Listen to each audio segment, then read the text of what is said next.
চিপসের প্যাকেজে অর্ধেকের বেশি বাতাস থাকে কেন?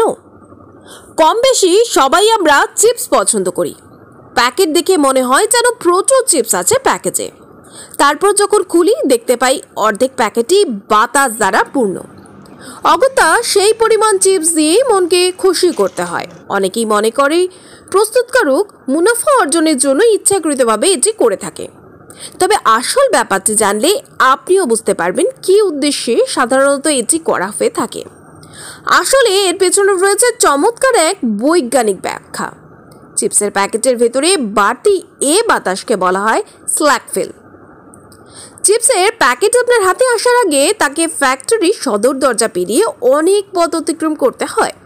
সেখানে তো আর একটি প্যাকেট থাকে না, বরং শত শত প্যাকেট একটি আরেকটির উপর চেপে বসিয়ে কার্টুনে ভরা থাকে। তো তখন যদি হতাশ করা বাতাস না থাকতো তাহলে আপনাকে আর বাসায় বসে আস্ত চিপস খেতে হতো না, বরং আপনি খেতেন চিপসের গুঁড়ো। কারণ এত চাপে সব চিপসই তো ভেঙে যেত।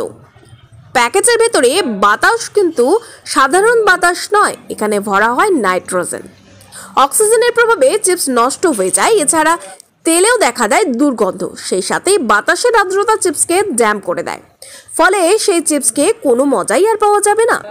অন্যদিকে নাইট্রোজেনের কিন্তু এসব কোনো সমস্যাই নেই, বরং এটি চিপসকে রাখে সতেজ ও কুরকুরে।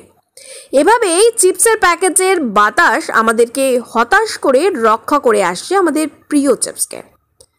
যেহেতু চিপসগুলিতে ফ্যাট এবং তেল থাকে তাই তা র্যান্ডিশ হতে পারে। এবার কথা হলো র্যান্ডিশ আসলে কি? র্যান্ডিশ হলো ফ্যাট বা তেলযুক্ত খাবারগুলি পুরনো এবং বাসি হওয়ার ফলে একটা দুর্গন্ধ সৃষ্টি করে, যা সেই খাবারের আসল স্বাদ নষ্ট করে।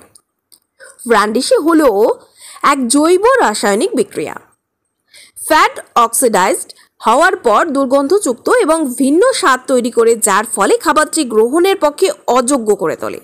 তাই চিপসের স্বাদ ঠিক রাখতে প্রস্তুতকারক চিপসের প্যাকেটগুলি নাইট্রোজেন গ্যাস দ্বারা পূর্ণ করে।